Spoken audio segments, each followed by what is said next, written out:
Olá, eu sou Eduardo Guimarães e este é o Blog da Cidadania. E foi graças a você que o Blog da Cidadania chegou a 500 mil de inscritos. Mas a luta continua. Vamos levar a tantos quantos possamos os fatos como eles são e a verdade como ela é.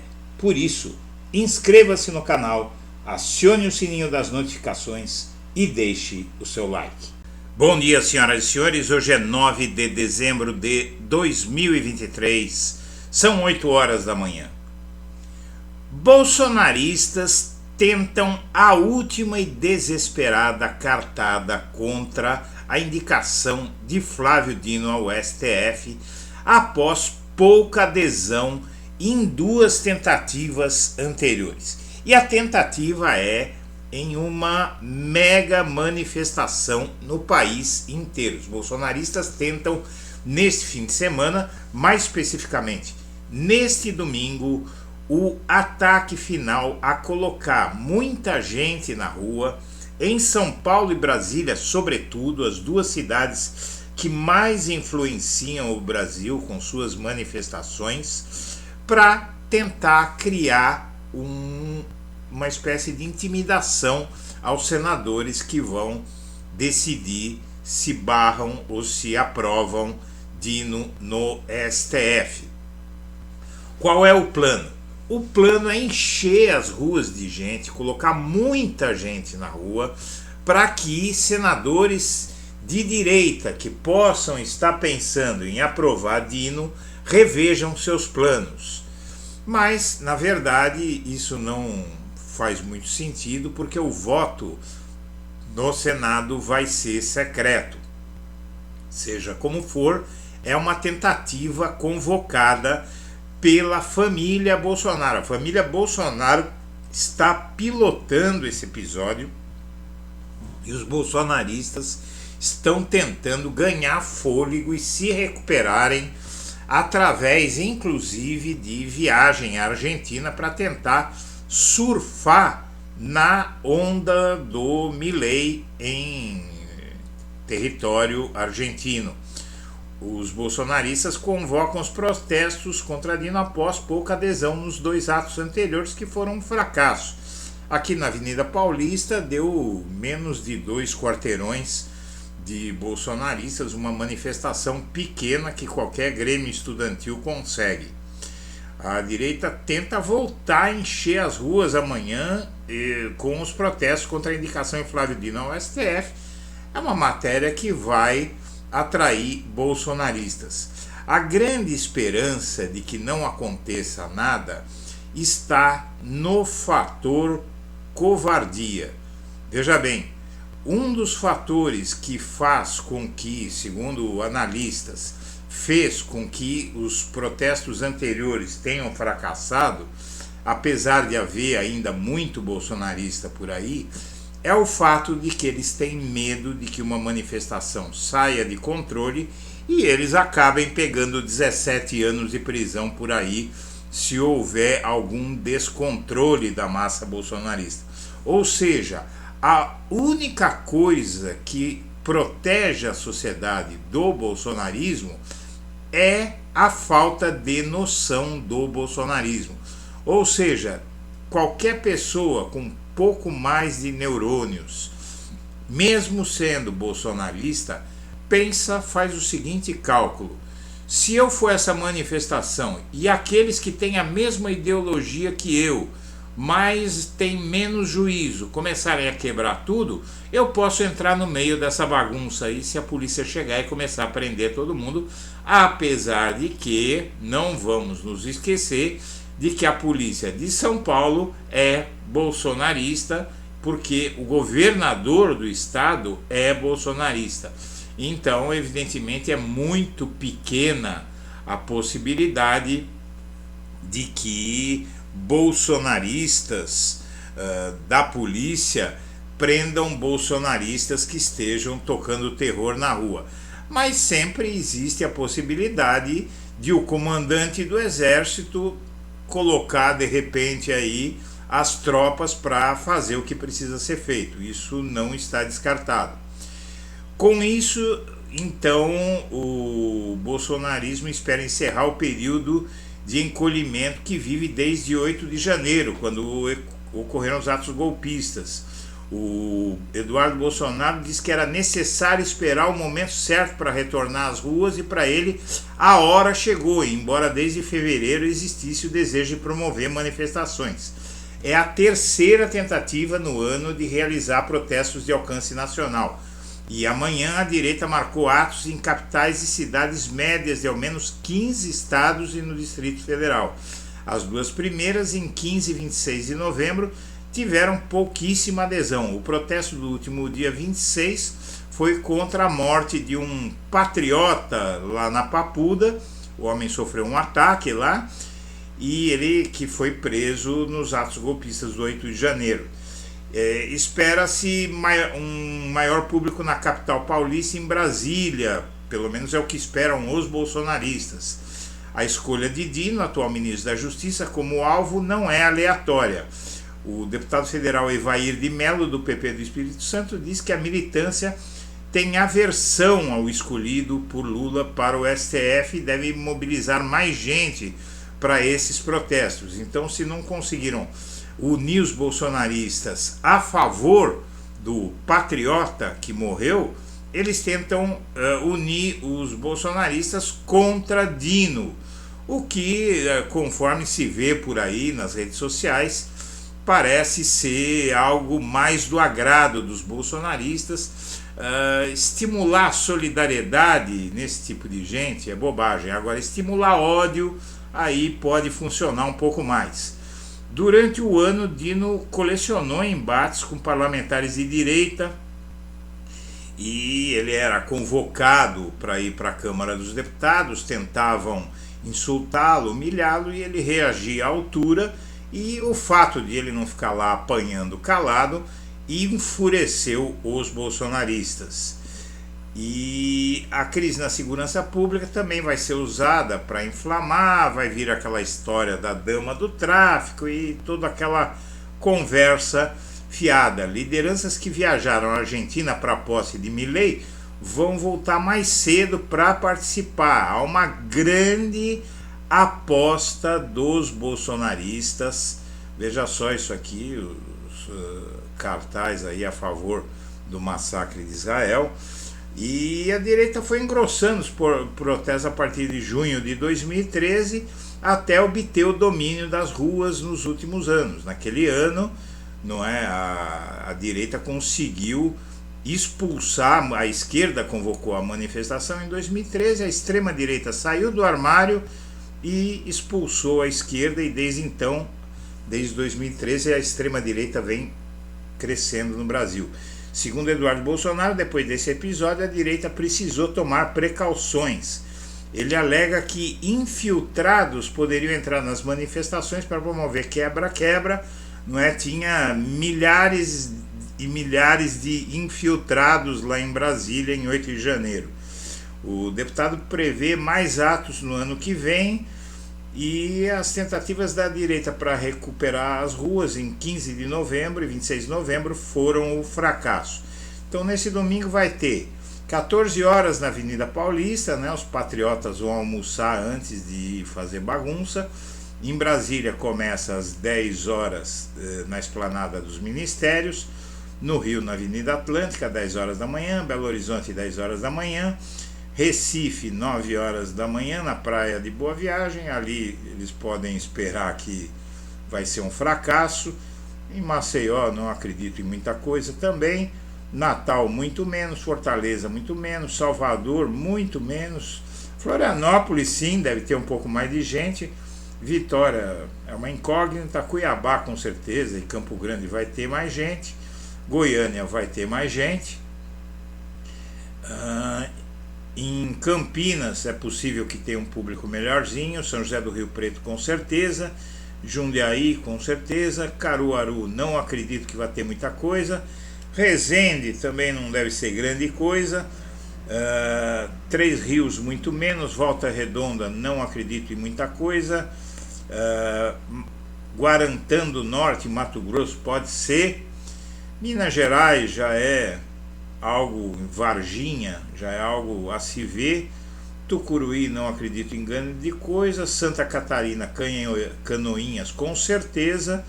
E no Paraná, Prudentópolis, não há a menor dúvida que vai ter mais gente. Seja como for, não se espera aí um grande contingente, mas se por acaso isso acontecer, pode complicar a vida do Dino no STF. É bom ficar de olho aberto. Em São Paulo, o desemprego despencou e no país inteiro continua caindo. Mês a mês, cada vez mais o desemprego cai no Brasil, a inflação cai, os salários aumentam, mas a aprovação de Lula segue ali estável. E os estudos dizem que isso se deve ao fato de a polarização estar muito grande e um fenômeno muito estranho que no fim da edição eu vou falar para você. Bolsonaro tem um surto de mitomania numa rádio argentina. Você imagine que ele atribuiu o êxodo dos nordestinos para São Paulo, diz ele, não é só para São Paulo, é para São Paulo, é para o Rio, e tem décadas. O Lula provavelmente, aliás, o Lula, quando criança, foi vítima do êxodo nordestino em busca de uma vida melhor no sul. O que é que o Bolsonaro fez? Foi a uma rádio e culpou a esquerda pelos nordestinos fugirem para São Paulo. Você imagine só, a esquerda que, na verdade, só chegou ao poder no Brasil em 2003 com Lula. Até o êxodo dos nordestinos se agravou durante a ditadura militar. Foi durante a ditadura militar que começou aquela migração em massa, porque os militares deixaram os nordestinos à míngua. E o Bolsonaro foi a essa rádio, mas mentiu até dizer chega, mentiras grosseiras que qualquer documentação histórica, qualquer debatedor, qualquer um que estivesse diante dele lá para fazer o contraponto, poderia desmentir. Mas o fato é que esse tipo de gente não se expõe ao contraditório. Não é? Ele vai lá, mente quanto quer e pronto. E proposta para facilitar a autorização para rádios vai beneficiar evangélicos. O Senado vai distribuir rádio para evangélicos e, na verdade, não vai distribuir para fiéis, vai distribuir para pastores picaretas aí, para enganarem essa população e continuarem esse processo de radicalização que está dividindo o Brasil. Veja que essa população evangélica está sendo beneficiada, porque tem uma grande parte dessa população que é muito pobre, está se beneficiando de mais emprego, de queda na inflação, de políticas públicas e programas sociais, e não enxerga. Veja que a polarização se cristalizou porque esses pastores, eles têm um poder discricionário sobre o rebanho.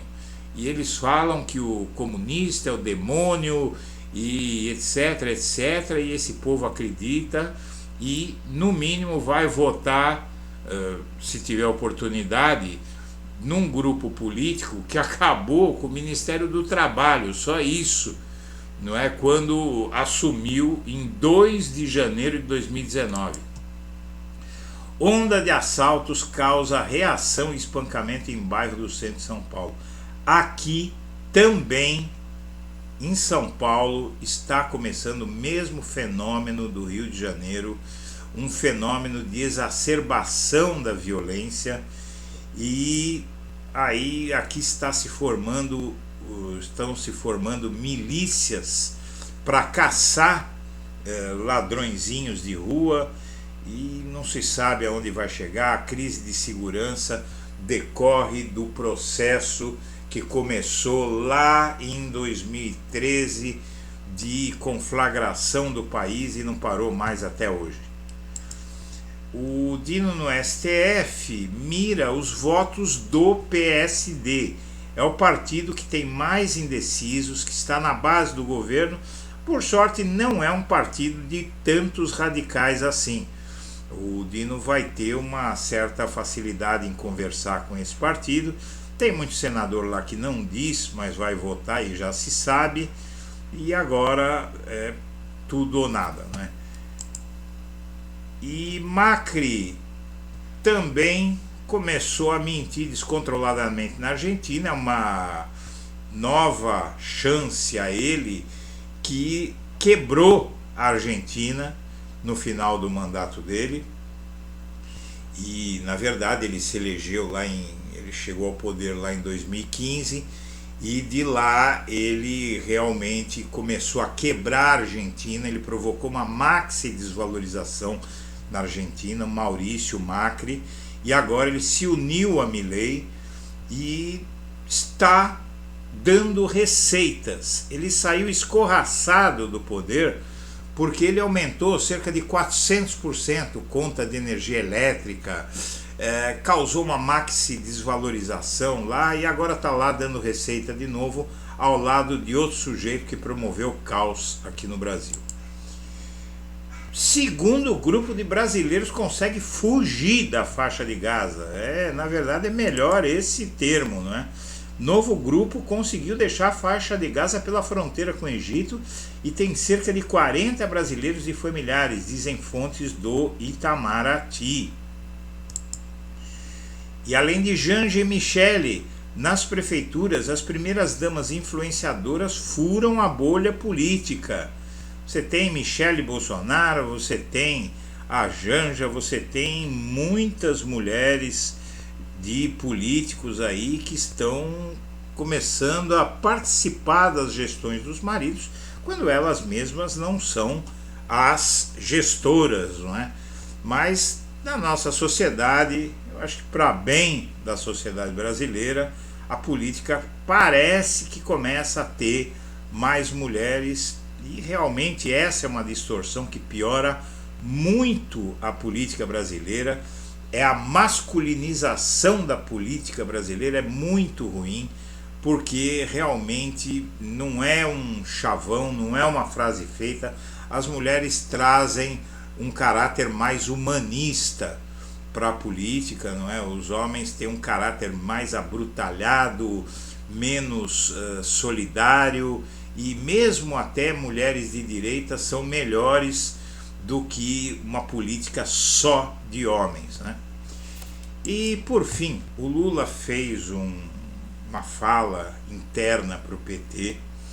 Ele defendeu que o partido busque os evangélicos, que o partido tente uma aproximação com os evangélicos, e critica briguinhas internas do partido. O PT está cada dia mais um saco de gatos. É uma divisão muito grande. Você tem uma ala mais à esquerda, você tem uma ala mais à direita, você tem um setor que é de centro, que é o setor que está no poder com o Lula.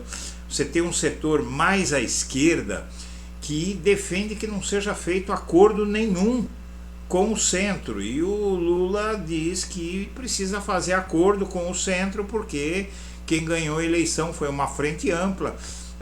O PT elegeu, conforme disse o Lula, se nós fôssemos o dono da verdade, nós não tínhamos elegido apenas 70 deputados em uma casa que tem 513 deputados.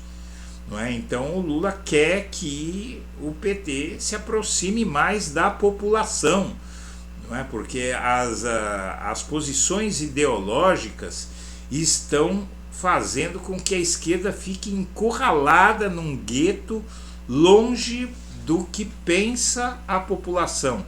E com isso a direita faz a festa, pelo menos no legislativo. Então vale a pena, não é? Você tem aqui, você quer ver? Eu vou reproduzir o teor integral da fala do Lula. Lula disse ainda que é preciso que o partido se questione como pensa que tem toda a verdade do planeta, mas só elege 70 deputados. Será que nós estamos falando aquilo que o povo quer ouvir de nós? Será que nós estamos tendo competência para convencer o povo das nossas verdades? Questionou a plateia.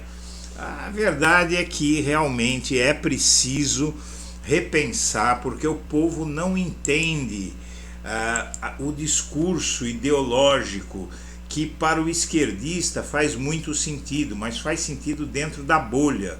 E é preciso pensar fora da bolha, de uma forma ou de outra. Aqui tem até o vídeo do Lula dizendo essas coisas, mas aqui não pode colocar porque é de outro veículo e está protegido por direitos autorais. Mas em suma é isso que ele disse, eu já ouvi, não é? O Lula está tentando convencer o partido e a esquerda de que se não houver uma mudança de mentalidade e mais união entre a esquerda, vai ficar difícil e a extrema-direita vai se aproveitar disso. Senhoras e senhores, eu agradeço a atenção e deixo o meu melhor abraço para todo mundo.